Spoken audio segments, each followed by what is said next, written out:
Thought. Greatness is only attained by the constant thinking of great thoughts. No man can become great in outward personality until he is great internally; and no man can be great internally until he thinks. No amount of education, reading, or study can make you great without thought; but thought can make you great with every little study. There are altogether too many people who are trying to make something of themselves by reading books without thinking. All such will fail. You are not mentally developed by what you read, but by what you think about what you read.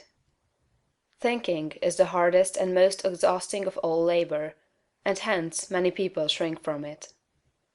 God has so formed us that we are continuously impelled to thought. We must either think or engage in some activity to escape thought. The headlong, continuous chase for pleasure in which most people spend all their leisure time is only an effort to escape thought. If they are alone, or if they have nothing amusing to take their attention, as a novel to read or a show to see, they must think; and to escape from thinking they resort to novels, shows, and all the endless devices of the purveyors of amusement. Most people spend the greater part of their leisure time running away from thought, hence they are what they are. We never move forward until we begin to think. Read less and think more.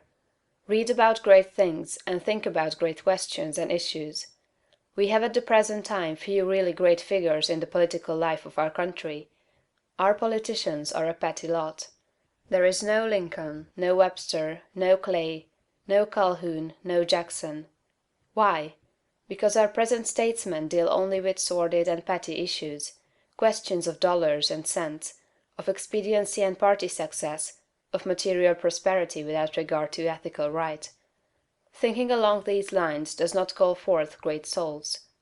The statesmen of Lincoln's time and previous times dealt with questions of eternal truth, of human rights and justice. Men thought upon great themes, they thought great thoughts, and they became great men. Thinking, not mere knowledge or information, makes personality. Thinking is growth. You cannot think without growing. Every thought engenders another thought. Write one idea, and others will follow until you have written a page. You cannot fathom your own mind. It has neither bottom nor boundaries. Your first thoughts may be crude, but as you go on thinking you will use more and more of yourself. You will quicken new brain cells into activity, and you will develop new faculties. Heredity, environment, circumstances, all things must give way before you if you practice sustained and continuous thought. But, on the other hand, if you neglect to think for yourself, and only use other people's thought, you will never know what you are capable of, and you will end by being incapable of anything. There can be no real greatness without original thought. All that a man does outwardly is the expression and completion of his inward thinking. No action is possible without thought, and no great action is possible until a great thought has preceded it. Action is the second form of thought, and personality is the materialization of thought. Environment is the result of thought. Things group themselves or arrange themselves around you according to your thought. There is, as Emerson says, some central idea or conception of yourself by which all the facts of your life are arranged and classified. Change this central idea, and you change the arrangement or classification of all the facts and circumstances of your life.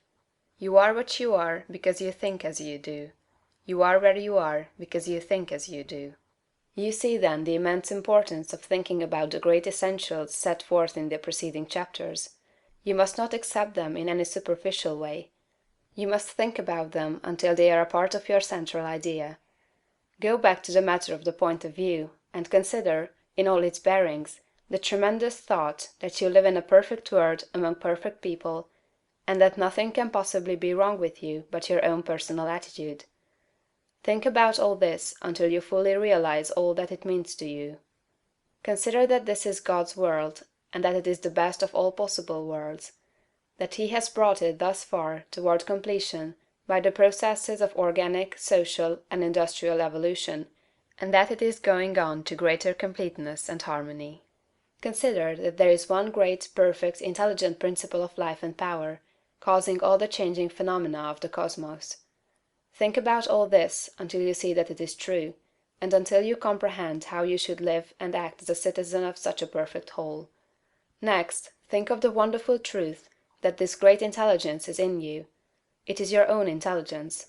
It is an inner light impelling you toward the right thing and the best thing, the greatest act and the highest happiness. It is a principle of power in you, giving you all the ability and genius there is. It will infallibly guide you to the best, if you will submit to it and walk in the light. Consider what is meant by your consecration of yourself when you say, "I will obey my soul." This is a sentence of tremendous meaning. It must revolutionize the attitude and behavior of the average person.